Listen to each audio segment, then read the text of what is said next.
So let's charge the damn mound, and let's start with our boy Lance Lynn. It did not take long.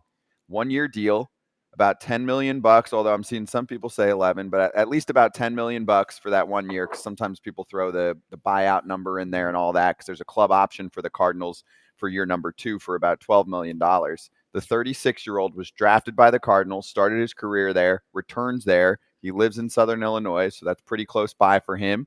And AJ, he got it done pretty quickly. Was this where you thought it would be? I put prediction numbers for almost everybody, so I'm going to go check out where I had Lance. But what about you, AJ? What did you think? I did not have him going to St. Louis. One thing about Lance, he does not scream the Cardinals' way. So I figured he would not go back there, especially after playing with them there. So listen, I'm happy for Lance. I talked to him. I asked him right away. I said, "Hey, dude, what's the Cardinals?" I'm like, "You can't get away, could you?" And he said, "Hour and a half from my house, sleep at home every night." It was a no-brainer. So I'm happy for Lance. I'm happy for his family. And you know what? If he has a bad outing, he can go to his pitching lab, and his wife can film him working on it. That's true. That is true. This could be like his kind of swan song kind of deal, you know. Hopefully he gets 2 years out of it. I know there's a club option, but I think that would be extraordinary for him. Close to home, as we talked about. I remember playing for the Yankees and the Mets. There was actually, I was in my mind, I'm like, oh, this is going to be terrible. But it was the greatest thing in the world because you're close. You don't have anything to worry about. If your family or kids can't come the first 2 games, they'll be there the third. You know what I mean? So whether they have school plans and all this kind of good stuff, it helps out totally with his family. And I think he's going to do well there. So he's going back to what he knows. And, hopefully they get more pieces there for the Cardinals. Yeah, the Cardinals need pitching. They had said kind of at the outset they need 3 starters. So there's 1, now 2 to go. And I think some Cardinals fans are looking for some big-time stuff, like a huge signing. I think some fans thought maybe they would be in on the Nola sweepstakes, which we'll get to in a sec, but they don't end up with him. By the way, Derek Gould is going to join us in the second hour, who covers the Cardinals, so he'll give us more on what he thinks this Lance Lynn deal looks like, and then what's next. Also, by the way, Max Scherzer joining us a little bit later on. No big deal. Baby. But my one other thing that I looked at for Lance, how does St. Louis play as a ballpark for homers? Because Lance gave up a ton of homers last year, right? And St. Louis is actually a pretty good pitcher's ballpark for homers. For offense, it's been kind of in the middle, kind of neutral, but for homers, it's at least top 10, depending on what you're looking at. So I don't think Lance is necessarily paying attention to that one way or another, but at the same time, AJ, I think, Lance Lynn in St. Louis versus, I don't know, Chicago, and like playing in the White Sox ballpark, or playing in what are other big home run hitting ballparks. Cincinnati, I don't think Cincinnati should have signed Lance Lynn. I think this is a good spot for him to fit to the ballpark, because I'm a big believer in players fitting in certain ballparks. No, I agree. And plus, Lance has pitched there before. He knows the market. He knows the ballpark. He knows the people. A lot of the people are still there. So I think this is a great signing for both sides. I think it was cheap for the Cardinals. So they were like, all right, awesome. We can get this done. Lance wanted it done quick. Listen, when you get older, you just want it done.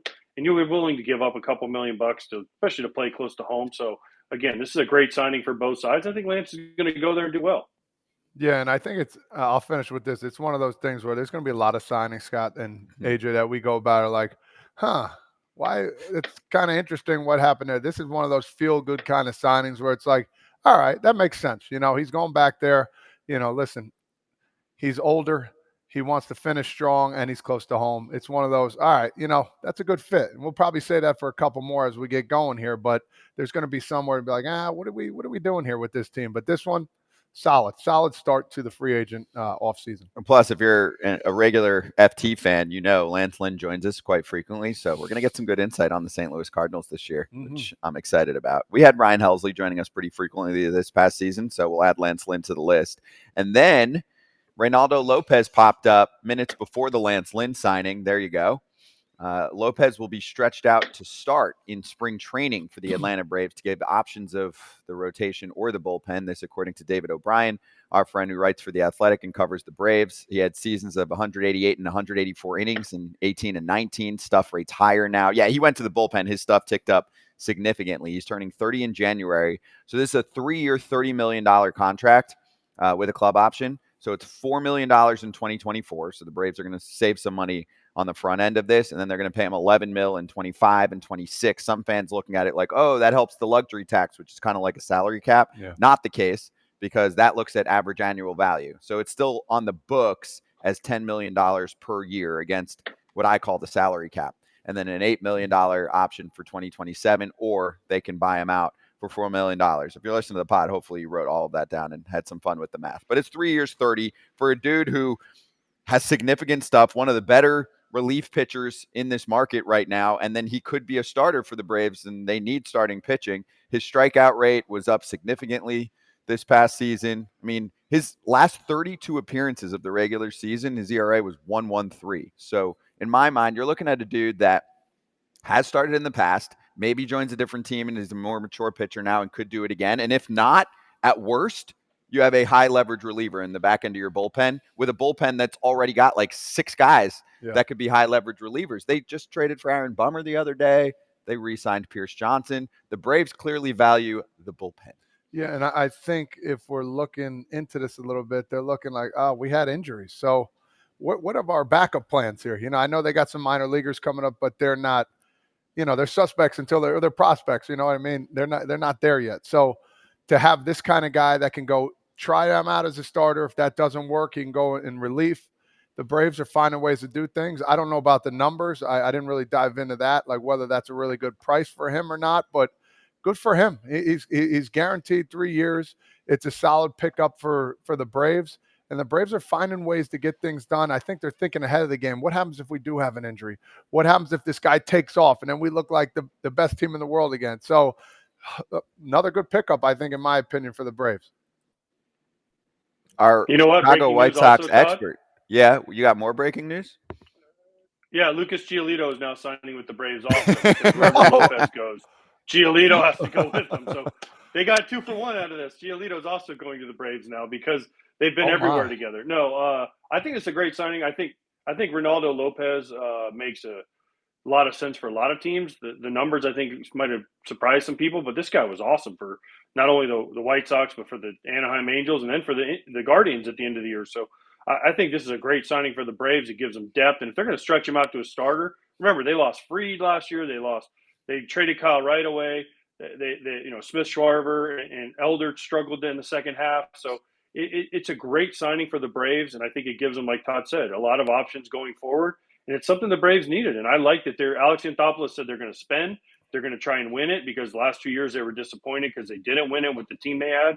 And they've gone all in on the pitching. And I think this is great if you're a Braves fan. Yeah, and these are in free agency. I just want to pinpoint just these little tidbits. A trade for Bummer, picked up Reynaldo. Like, we're not going to be thinking about this, and as the free agency goes by, and we're going to look down the road, and the season's going to start. Like, oh shit, we forgot about what the Braves just did here. So these are kind of sneaky little fillers here that many people are going to go unnoticed, especially with the big guns coming up here, going to get picked up hopefully sooner than later. There are some GMs that don't just sit around and deliberate, and that's Alex Anthopoulos. He's done that for several off seasons now, where he makes significant moves early on in the off season and doesn't wait around and play the whole, like the little foo in the sandbox, like, oh, this is what we have here as your value. Like, let's just get it done. Dombrowski does that too, which we'll get to in a sec. But actually, for me, I think it could end up being a pretty significant bargain if he somehow does figure out the starting pitching role again, because his stuff is great.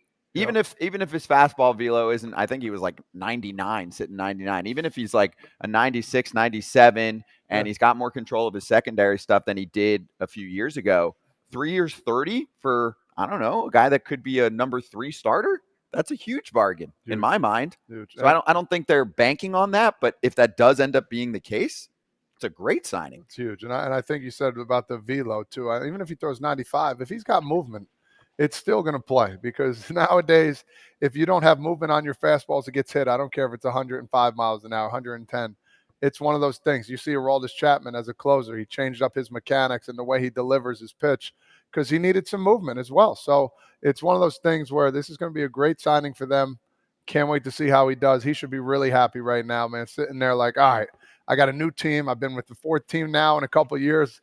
It's go time now. It's put up or shut up time. And lastly, Aaron Nola got the bag. I mean, we learned about that one on Sunday, but 7 years, $172 million. There's Kenny Ballgame with the tweet. Also, we later found out no opt-outs. Full no trade clause. Mhm. So it's all you. It's all Philly. And Philly keeps guys anyway. So they add yet another dude that's making over $20 million a year. It's about $25 million a year for the next 7 seasons. That takes him through, I believe it's his age 37 season for Nola. So you're going to get pretty up there. And he's given them significant innings year after year. He's been Mr. Consistency for them. Yeah, it's through his age 37 season. And you're thinking maybe with someone like him, this is not just a stuff only guy, right? He's a control artist to an extent. He's been one of the better guys in terms of walk rate for a long time now. So maybe they hope that, even when he's 37 years old, he'll still be able to mix and match and do his thing. But that makes it 7 players making $20 million a year or more on the Phillies. You guys want to name them? Who's the 7? In addition to Nola, well, you got Nola. That's 1. You want to go back and forth here, AJ? See if we can get them all. I think we could. I mean, I'll take Bryce to start. There's 2. Okay, there's 2. All right, Trey Turner. That's 3. AJ. Wheeler. 4. Real Muto. 5. Castellanos. 6. One more. Schwarbaum. 7. Wow, you guys nailed that nice. easy. That was easy. Those are big names. I'm sure if we would have got that wrong. That's hey, good listen, work.